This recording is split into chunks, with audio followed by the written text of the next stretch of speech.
wabarakatuh. Perkenalkan, nama saya F. Rizal, mahasiswa Universitas Muhammadiyah Riau, program studi teknik mesin.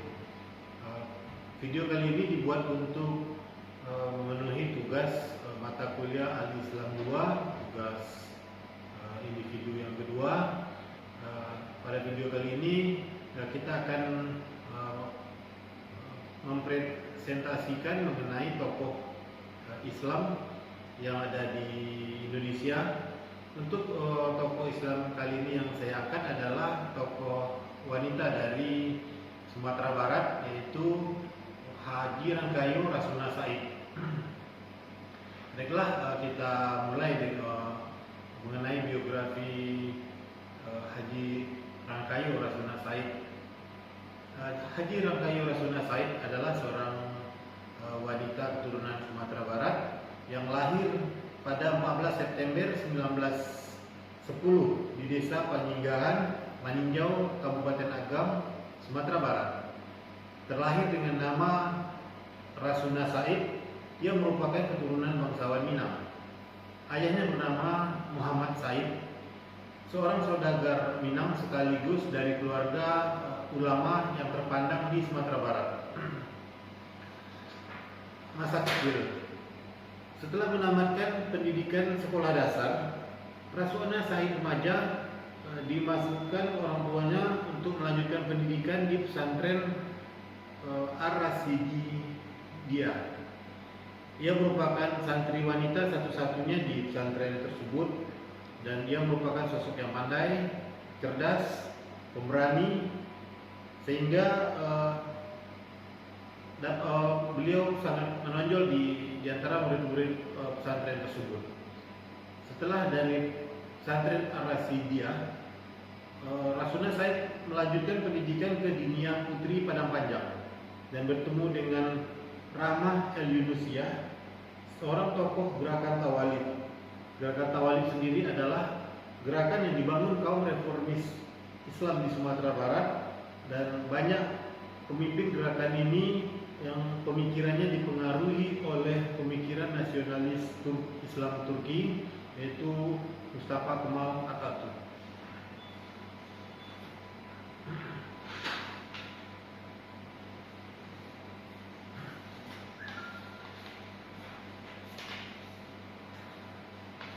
Berkeluarga, Haji Rangkayu Rasuna Said menikah pada usia 19 tahun dengan seorang pria bernama Duski Samad yang merupakan mentornya kala itu.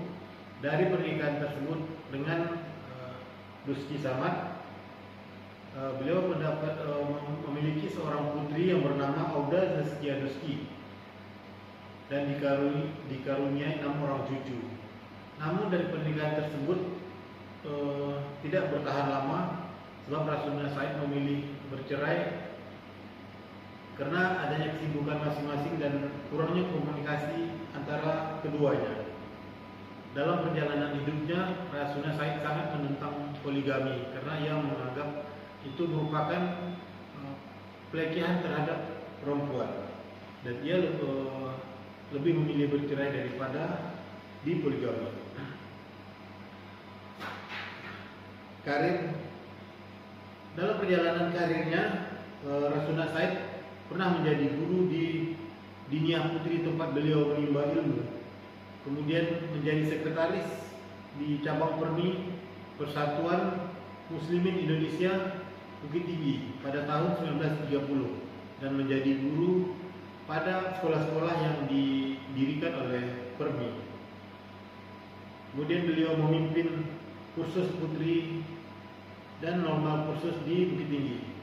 Kemudian menjadi pemimpin redaksi di Majalah Raya, mendirikan perguruan putri, menjadi pemimpin redaksi majalah mingguan Menara Putri di Medan, menjadi anggota Badan Penerangan Pemuda Indonesia dan Pemutih Nasional Indonesia, menjadi anggota Dewan Perwakilan Sumatera mewakili daerah Sumatera Barat, menjadi anggota Dewan Perwakilan Rakyat Republik Indonesia Serikat atau DPR RI, kemudian menjadi anggota Dewan Pertimbangan Agung setelah dekret Presiden 5 Juli 1959 sampai akhir hayatnya. Dan dalam menjalani karir, Rasuna Said sangat memperhatikan kemajuan pendidikan kaum wanita. Ia sempat mengajar di sekolah-sekolah tersebut, sekolah wanita.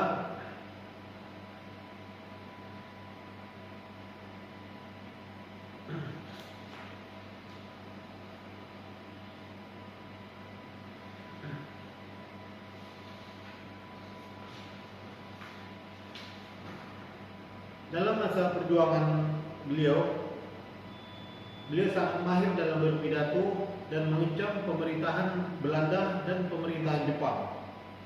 Rasuna Said juga tercatat sebagai wanita pertama yang terkena hukum spek delik, yaitu hukum kolonial Belanda yang menyatakan bahwa siapapun dapat dihukum karena berbicara menentang pemerintahan Belanda.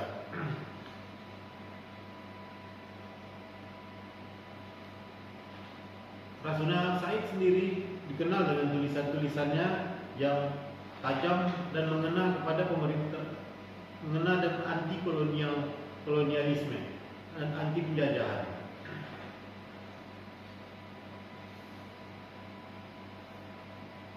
Rasuna Said sempat ditangkap bersama teman seperjuangannya Rasimah Ismail dan dipenjara pada tahun 1932 di Semarang. Setelah keluar dari penjara, beliau meneruskan pendidikannya di Islamic College pimpinan Ki Haji Mukhtar Yahya dan Dr. Kusuma Atmaja. Dengan tulisan-tulisannya yang ditajam, dia sangat terkenal sehingga majalah yang dipimpinnya dikenal sangat radikal dan menjadi tonggak perlawanan di Sumatera Barat kala itu. Namun polisi rahasia Belanda mempersempit ruang gerak Rasuna Said dan kawan-kawan, sedangkan tokoh-tokoh Permi yang diharapkan berdiri untuk melawan tindakan kolonial ini justru tidak berbuat apapun, sehingga Rasuna Said sangat kecewa dan dia pun memilih pindah ke Sumatera Utara. Di Sumatera Utara pada tahun 1937 ia mendirikan perguruan putri untuk menyebarluaskan gagasan-gagasannya. Slogan koran ini mirip dengan slogan Bung Karno, yaitu "Ini dadaku, mana dadaku". Koran ini banyak berbicara mengenai perempuan. Meski begitu, tulisannya tetap memasukkan kesadaran untuk melakukan pergerakan, yaitu anti kolonialisme. Di tengah-tengah kaum perempuan, Rasuna Said sempat mengasuh rubrik pojok, dan dia sering menggunakan nama-nama samaran, diantaranya adalah Seliburi yang artinya sebuah bunga. Tulisan-tulisan Rasuna Said dikenal sangat tajam, kupasannya mengenai sasaran dan selalu mengambil sikap lantang terhadap kolonial. Sebuah koran di Surabaya pernah menulis perihal majalah mingguan Menara Putri ini. Tertulis di koran tersebut mengenai adanya sebuah surat kabar yang bernama Menara Putri di Medan, yang didirikan seorang putri yang pernah masuk penjara dan berkorban untuk pergerakan nasional. Akan tetapi koran Menara Putri tersebut tidak berumur panjang karena berbenturan dengan persoalan dana, karena banyaknya pelanggan majalah tersebut yang tidak membayar tagihannya. Pada masa pendudukan Jepang, Rasuna Said ikut serta sebagai pendiri Pemuda Nippon Raya di Padang yang kemudian dibubarkan oleh pemerintahan Jepang.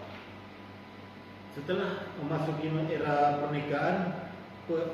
kemerdekaan, Rasuna Said aktif di Badan Penerangan Pemuda Indonesia dan Komite Nasional Indonesia.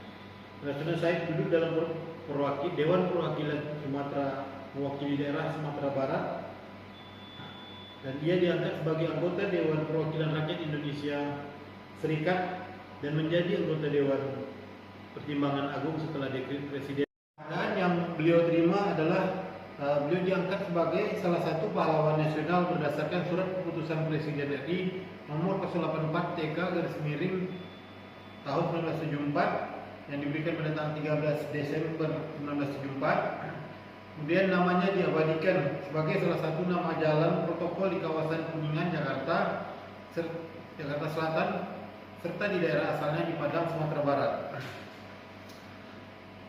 Kesimpulannya, Haji Rasuna Said merupakan seorang wanita yang memperjuangkan hak-hak perempuan melalui pendidikan dan politik.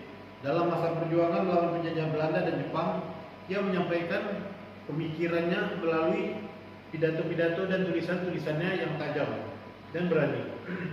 Pada masa kemerdekaan, ia menjadi anggota Badan Perwakilan Rakyat di pemerintahan Presiden Soekarno.